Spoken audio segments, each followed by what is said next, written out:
Okay, so we mentioned Cepheid variables and type, well, just in general, right, supernovae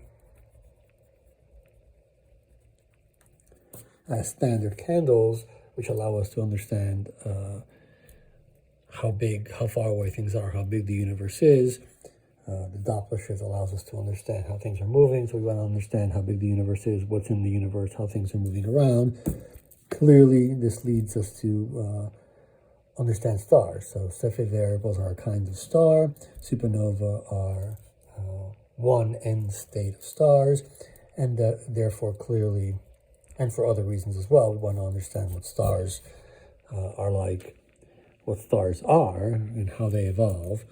And so let's start thinking about a simple model of stars. So maybe stars are a collection of gas that has clumped together, something like this. And it's being, so this is a relative term, but if it clumps together, it must be cold gas. Otherwise, it wouldn't be allowed to come together. And so maybe what we have is, of course, why does it clump? Well, what force do we know of that pulls things together? It's gravity. So gravity is pulling the gas together. And this is not a simple thermodynamic system. So it's not going to be something like PV equals NKT, right? So clearly we have thermodynamics, but it's not going to be something like that. There's going to be pressure, and right, we see light from the sun, so this is going to be radiation pressure. And so maybe what we have is a balance. The sun lasts, it's obviously been there for a long time. We don't see the size of the sun changing in a noticeable way. And so maybe this is a thermodynamic system, not characterized by this, but in balance. And we can, let's make some assumptions about the systems. Let's assume spherical symmetry. Let's see how far we can get with this. So the temperature T will determine, so that determines what fuse is, right? So the radiation pressure will come from the fusion of this gas, and we're talking about things like hydrogen, helium, and the products when they fuse, right, so etc. And so we're dealing clearly with nuclear physics. So there's nuclear physics behind this. And so ultimately we have the following questions that we want to answer. Well, how long do these things live?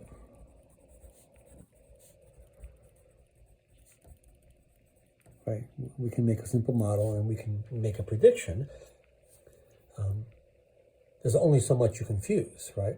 That's the fuel. When the fuel comes to an end, the fusion stops. So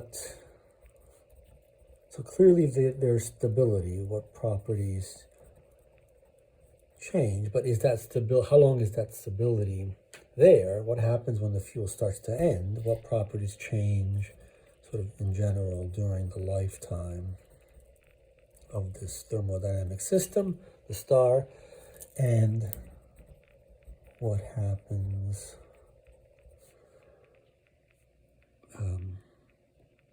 when fusion or fuel ends, and therefore gravity wins, right? There's nothing to balance gravity. We're assuming that there's an outward pressure force that's being balanced by an inward gravitational force. What happens when that comes to an end? Well, that means we'll be exploring when this stuff basically collapses, and it collapses to form things like planetary nebulae and white dwarfs, neutron stars, and ultimately black holes. So we want to explore the evolution of stellar structure. And so let's look at equilibrium. So what is equilibrium like? What can we do mathematically to treat the concept of equilibrium? And so that leads us again to this spherical symmetry. And if that's the case, then what we have is, so let's go inside. So we're somewhere in here, let's say, and here is, there's a radius r, and we have a little shell.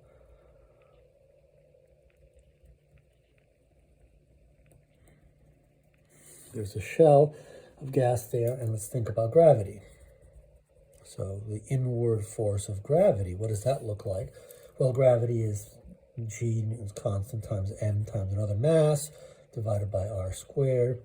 And so the mass would be the mass of the shell, right? So the radius there would be, that would be a dr, tiny little shell of infinitesimal length, dr. Therefore, we can say it has an infinitesimal mass dm. So we have g m dm, where m is the mass that's contained inside of radius r. So that would lead us to write Gm in terms of the density at this location, right? It would be the density times that volume, the volume of that little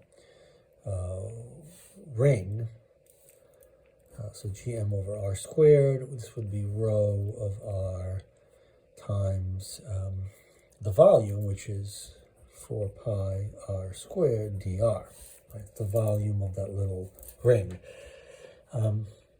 So that would be the gravitational force inward. That has to be balanced by the outward pressure force from the radiation.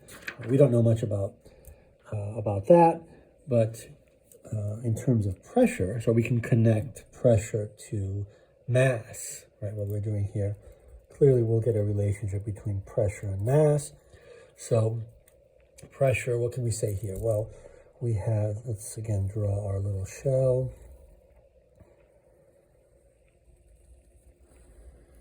And so we have pressure on the two walls.